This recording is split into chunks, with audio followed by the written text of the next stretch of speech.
to awake, to awaken.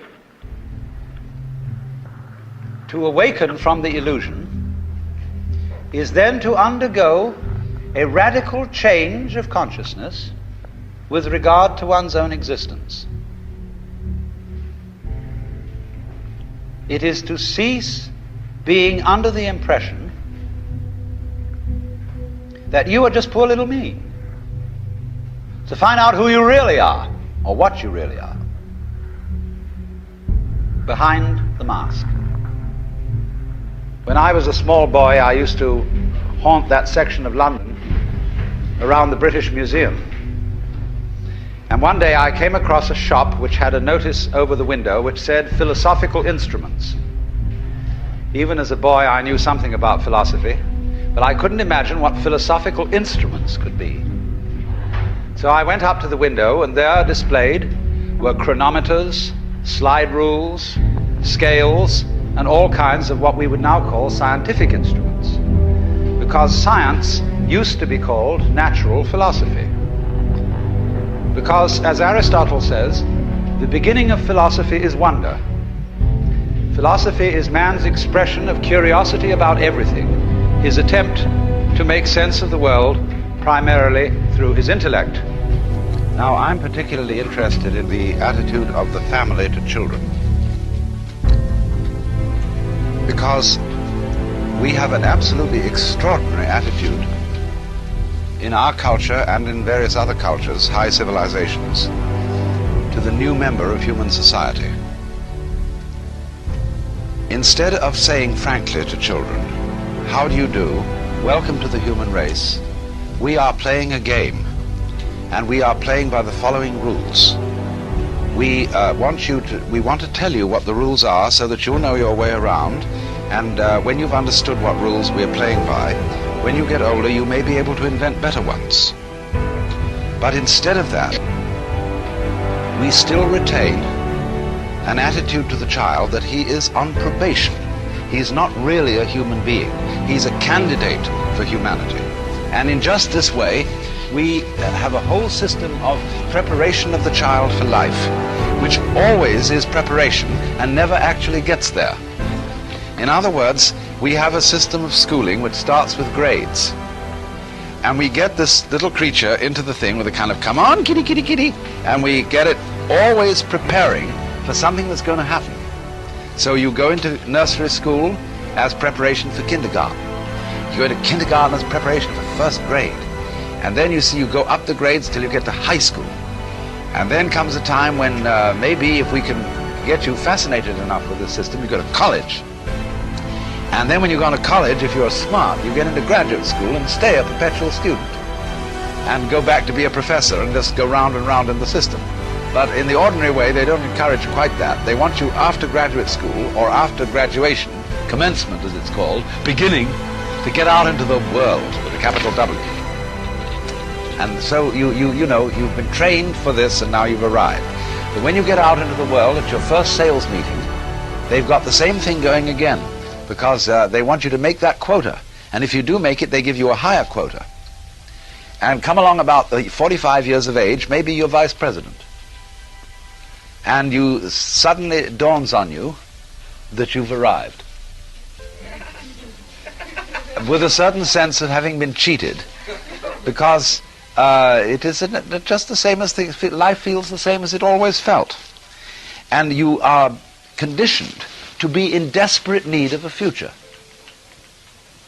So the final goal that this culture prepares for us is called retirement, when you will be a senior citizen and you will have the wealth and the leisure to do what you've always wanted, but you will at the same time have impotence, a rotten prostate, and false teeth, and no energy. So the whole thing from beginning to end is a hoax. And furthermore, some other aspects of the hoax, just for kicks. You are involved, by and large, in a very strange business system which divides your day into work and play. Work is something that everybody does, and you get paid to do it because nobody could care less about doing it. In other words, it is so abominable and boring that you can get paid for doing it. And the object of doing this is to make money. And the object of making money is to go home and enjoy the money that you've made. When you've got it, you see, you can buy pleasure. And this is a complete fallacy. Money never can buy pleasure, because all pleasures depend upon not putting down a symbol of power, money, but upon disciplines. In other words, now in Sausalito, where I live, we have pier after pier full of fine boats, motor cruisers, sailing boats, all sorts of things, which nobody ever uses, because they've been bought on the falling for the ad line that if you buy this thing, you will have pleasure, you will have status, you will have something or other. And then they spend the evening looking at an electronic reproduction of life, which is divided from you by a glass screen. You can't touch it, you can't smell it. Then you look at this thing, and you have a strange feeling, you see, that the whole procession of grades that was leading to something in the future, to that goody, that gorgeous, voluptuous goody that was lying at the end of the line, it never quite turns up. What I am saying is that making plans for the future is of use only to people who are capable of living completely in the present. Because when you make plans for the future and they mature, if you can't live in the present, you are not able to enjoy the future for which you have planned. Because you will have in you a kind of syndrome whereby happiness consists in promises and not in direct and immediate realizations. We condition the child in a way that sets the child a life problem which is insoluble, and therefore attended by constant frustration. And as a result of this problem being insoluble, it is perpetually postponed to the future, so that one is educated to live in the future, and one is not ever educated to live today. And that you are not something that comes into this world on probation and doesn't really belong. This is, you see, the attitude that we foster in the child. But that you are something not that comes into the world, but comes out of it. In the same way as a flower comes out of a plant, or a fruit comes out of a tree. That you are an expression, you as a human being are a symptom of nature.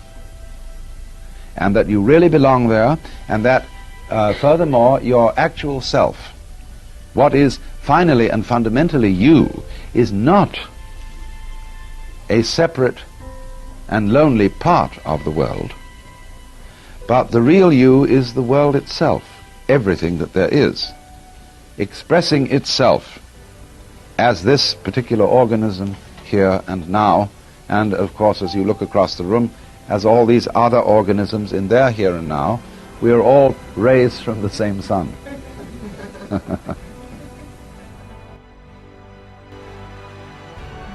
Or let me put it in a simpler way.